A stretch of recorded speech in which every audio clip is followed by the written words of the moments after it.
Hi, welcome back to my channel. My name is Kat, and today I'm doing my October, November, and December reading wrap-up. I gave birth the beginning of November, so October I was hot and kind of not in the reading mood. November I had a 0-month-old newborn, so not that much reading happened in November. And then December hit and I read 13 books. So I have 13 books to talk about. Some of them are totally amazing and some of them sucked ass. So without further ado, we're gonna get into it. And I'm gonna start off with the book that got me out of a 2-month reading slump. This goes out to A Winter's Earl by Annabelle Greene. This was a NetGalley arc I got, and boy did this slap. I ended up giving this 4.5 glorious, hot as fuck stars. So this is a Regency romance, and we are following a poet named Sherborne Clark, who is a scholar, and he's very moody, and he's basically bought himself a remote castle to be away from the ton who like are thrilled by his poems because they're scandalous, but also can't bear to be around him, so he's like over them.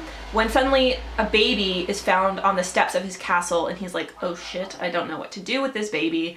And he writes a message to his ex-lover, who he hasn't seen in a decade, and asks for help. So I'm just looking at my review here. Yes, the person he writes to is named Richard, and he is an exiled earl who lives in Italy, and he's very stoic, very buttoned up, and proper. And the reason he's exiled is because actually Sherborne outed him in their relationship all those years ago, so there's a huge rift between them, and they haven't been in contact for like a decade.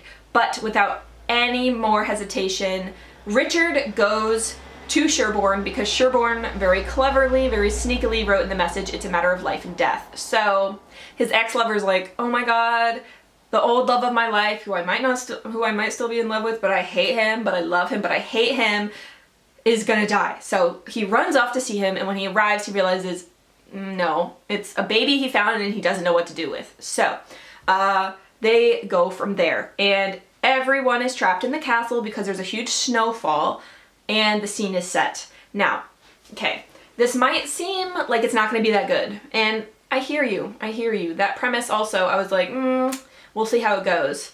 But let me tell you though that a lot of the tropes in here I normally wouldn't like, but for me, they really did work. So I'm gonna talk about the romance tropes in here. So there's a second chance romance, there is a misunderstanding and miscommunication, hot as fuck mutual pining, delayed gratification, and the mutual pining is so good that by the time you get to any steamy scenes, you're just like dying with anticipation. Okay, you're just like, touch each other already, like even just like on the hand. I'm like, I will be satisfied if you guys just like touch hands, because goddamn, the mutual pining is strong on this one. I absolutely love this. I highly recommend it. If I'm not ranting about it enough, then here is the message. Pick this up if that sounds at all interesting to you. The only reason I didn't give it 5 stars instead of 4.5 is because there's a traveling troupe of actors, and then they break out into song, and I'm like, I hate that. I hate that in movies, I hate that in books, I hate that in Captive Prince book number 3. What is that? It makes me so angry. Anyway, so musical aside, 4.5 stars. So I was like, fuck yeah, I'm back into reading, baby. And then I picked up Comfort Me with Apples by Catherynne and Valente. This was an arc I had, and it was so good. I gave it 4+ stars. I was like, this is dark. Where are we going? Oh, we're going here? Okay, I see what you did there, Valente. You were so clever. So this is following Sophia, who was made for her husband. So she has the perfect life in the perfect house, and she just thinks everything is perfect. So when I picked it up, I was like, okay, this sounds like Stepford Wives territory, but I'm really interested to see Valente's twist on it, because The Past is Red you will see in multiple best of 2021 lists that I have coming out, because Valente is just a freaking genius and I'm in love with her writing. So this one was no exception. I was into the story and I was trying to figure out, what are we doing? What's happening? I'm missing something. What is happening? And then the twist came and I was like, damn, You bamboozled the shit out of me. I did not see that coming, but you are so clever. So the next one that I read was Under Her Skin, an arc I got from NetGalley again, a collection of dark verse and lyrical prose poems from women in horror. So it features dark poems from women, cis and trans, as well as non-binary femmes. And they are from all over the world. So I will leave the editors down below, but there's like a zillion writers. There's so many. I gave it 3 stars. Some of them were really, really strong. Those poems slapped so hard. However, those 15 poems were the highlights for me. They were dark, they were gritty, they were just not overdone, which is a problem that the other 72 poems did have. So a lot of them reminded me of poetry that I might have written in high school, really overwrought and like just really flowery, very descriptive, not subtle at all, which if that is your jam, then you might really, really love this poetry collection. For me, I thought it was a bit overwritten. Honestly, I think that the collection should have been narrowed down because, yeah, there was like around 90 poems and I only really liked 15 of them. And this has a major trigger warning for body horror, body mutilation, skin cutting, blood, gore, skin picking, death, suicide, attempted suicide, rape, castration, amputation, corpses, rotting flesh, murder, sex, sexual violence, gaslighting, partner abuse, and toxic relationships. So at that same time, I needed to switch out some of my dark reading for like other types of reading.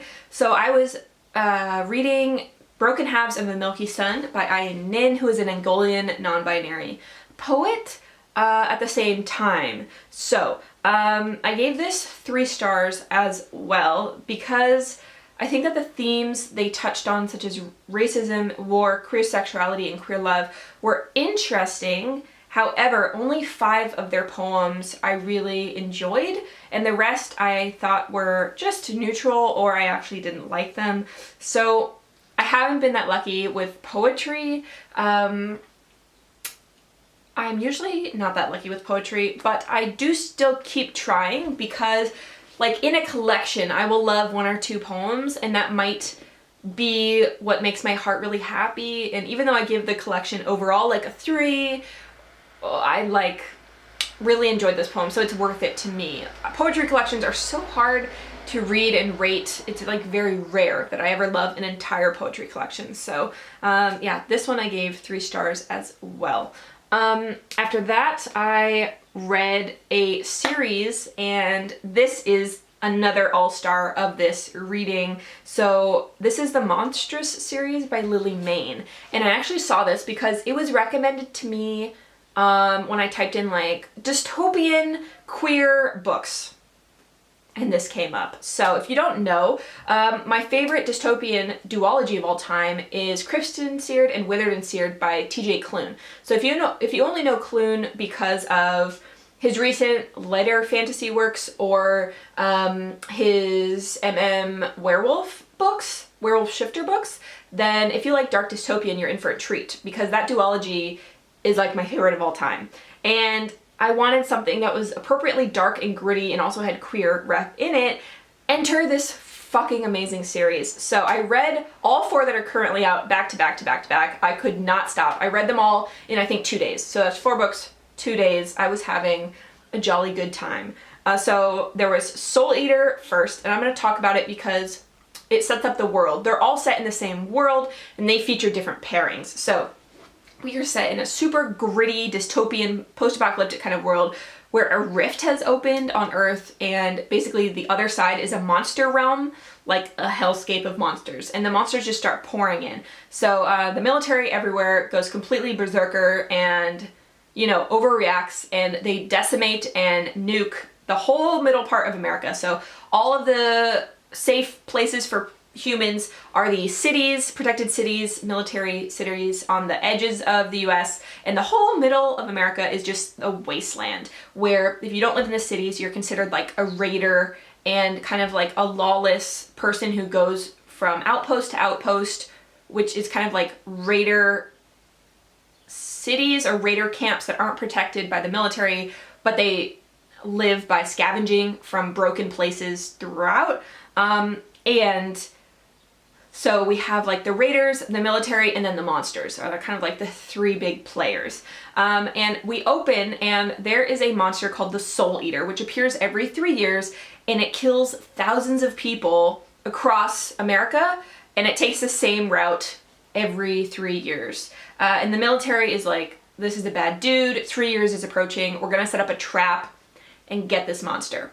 So they set up their trap and the monster appears and he's making his way. The military's like, okay, we're gonna send in B team and they can sacrifice themselves while A team, all the snipers, take him out from by afar. And there's one soldier who's on the B team who basically, when they see the Soul Eater, that's his name, coming, he's like, yeah, I don't really want to kill him because he seems like he's just fucking killing everyone, so I'm not gonna do anything. I'm not a killer anyway. I didn't sign up for this, so I'm just gonna not kill him. So he doesn't attempt to kill the Soul Eater. He's the only one from his platoon that survives because he doesn't try to kill the Soul Eater. And while he's kind of fainting because the Soul Eater approaches him, you know, A team gets the Soul Eater, but then wouldn't you know it, the Soul Eater refuses to talk to any soldier except for the one who lived, the one who didn't kill him, who ends up being our main character. This is so good. Mayne really developed the world to a like perfect level. So I don't want to get too much into the other 3 books that I read because I don't want to give any spoilers, because you do have to read them in order because the world building gets progressively more complex as the series builds on like previous books. But every book you have a new pairing and they do refer to characters in the other books, so definitely read it in order if you're gonna pick this up. But after Soul Eater, which I gave 4.5 stars, we have Edin, which is arguably the softest one, the like funniest one in the series. I gave 4 stars because I like dark shit, and yes, so I gave 4 stars, still really good. Then the Rycke, which tied with Soul Eater for my favorite current one in the series. But it's hard to choose because they're all amazing. The Rycke I gave 4.5 stars, and then Gloam, which I recently read, obviously, because it's the current last one out, and I gave also 4.5 stars. It was so fucking dark and good, like, Yeah, so this series altogether has me like by the balls. I need to read everything in it. Mayne, you absolute master of your craft. It's so good. So if you like dystopian, if you like queer romance, if you like dystopian monster worlds, gritty dystopians that are actually really gritty and dark, this would be for you. It is a top contender on a lot of the lists you'll see coming out in 2021. So after that, I read Noor by Nnedi Okorafor, unfortunately. So I have had really bad luck with Nnedi Okorafor recently. I read 2 arcs from NetGalley, Remote Control and then Noor, and this was not good for me. I gave it 2.5 stars. So as you would expect from Okorafor, this is an African futurist novel where we're following Aaiun, who is a human woman who was severely who was born with a lot of physical body deformities that needed augmentation, as well as she was in a car accident, so she needed further augmentation. So she prefers to call herself Artificial Organism Aaiun, and things start to go awry around her, and she is seen at a very incriminating event, and then she flees into kind of the desert wasteland. And there she meets up with a guy who is also on the run for another reason, and they flee into this like desert wasteland funnel where there is a city in the middle that is a city of misfits, essentially. So yeah, I love to read AI kind of books or like human machine books, and I have previously loved Okorafor, so I thought this would be right up my alley, but unfortunately this was so boring. Like, she took the pace and just dialed it down to 0. It was so slow and repetitive, and for a book that's like 220 pages, it felt like absolutely nothing happened. like I could condense the plot point to 5 key events in my mind and the rest was just filler. I'm wondering like what is wrong with me? Am I just like the odd opinion out here? But like Noor was 2.5. I think Remote Control was 2.5 or 3. It was really not that impressive to me. And I'm wondering like, is the Book of Phoenix just an outlier and was amazing? Because I have Who Fears Death up there and I am nervous to read that because it's like 500 pages and I'm like, I don't know. Maybe Okorafor and maybe I just like her old stuff. Maybe I don't like her new stuff. Like, let me know. Let me know because I am confused. I thought I would love this, did not. And then I have another NetGalley arc, the last one, I believe. Yes, the last one. This is Sexus and Animalis. There is Nothing Unnatural in Nature by Emmanuelle Pouydebat. I'm so sorry. She is a French zoologist and she knows what she's talking about, and unfortunately that comes across in her writing because it is dry. So this is about kind of the weird ways animals have sex in nature, and I thought I would be intrigued and learn a lot of like weird facts. So Sexus and Animalis, at the end of every like page about the sexual nature of the certain animal, there's an illustration of the dick, the penis of the animal, and I'm like, I really didn't need it. Like that could go, as well as there were a lot of weird interjections among the dry text that were oddly like personifying the animals in like weird ways is the best way to describe it. So like, okay, we had a third dry writing plus a third dick illustrations plus a third of jokes that landed incorrectly. Like picture like a short video of someone landing like gymnastics and breaking their ankle, like landed absolutely fucking terribly.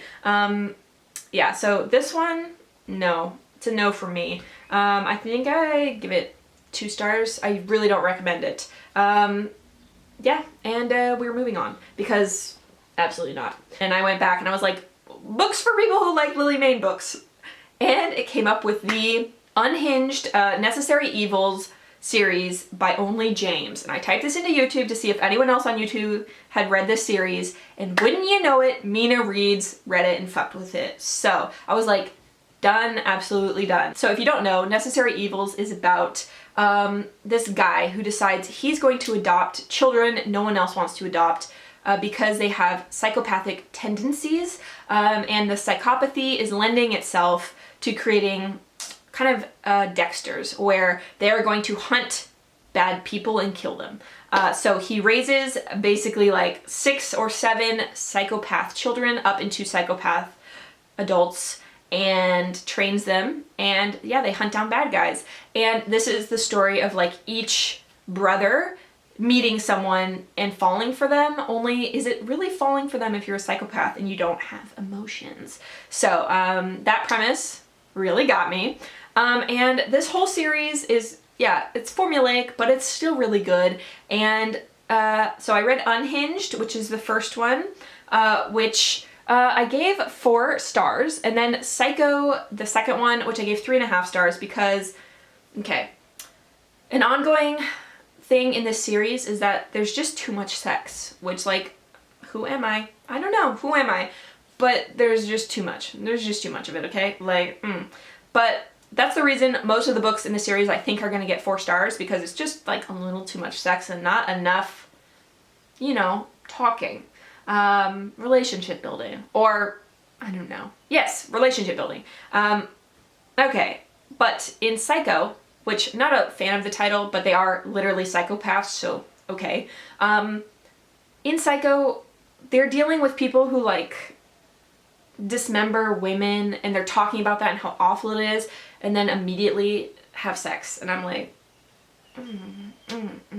I wish that you had allowed for some plot space between those 2 plot events, because it makes me feel icky when that happens. And it has nothing to do with like what they just talked about, but like the jump in transition, I'm like, nah, yucky. So that's why Psycho gets 3.5. And then the next one I read, I just finished like a few days ago, Moonstruck, I gave 4 stars. So the series I think if you like the first one, you'll probably like all the others because they kind of go like that. Except I know that there are 2 books upcoming with characters that I'm like, ooh, I can't wait to see how that plays out, because like you learn later in the series, like, are all the brothers actually psychopaths, or did he accidentally make a mistake and raised like normal people as psychopaths? And I'm like, ooh, that's a very interesting development, and you done fucked up. And I'm excited to see how that plays out. So I will be reading this series next year, this year. Wow, it is 2022 already. And yeah, I know that one of them is coming out later this year, and I'm very keen to get to it. And those are all the 13 books I read in December, and this is a very fucking long video. So I'm sure that I will have edited it down. If you are to the end, thank you so much for staying. I love you lots, and I will see you in a video very soon. Lots of love. Bye!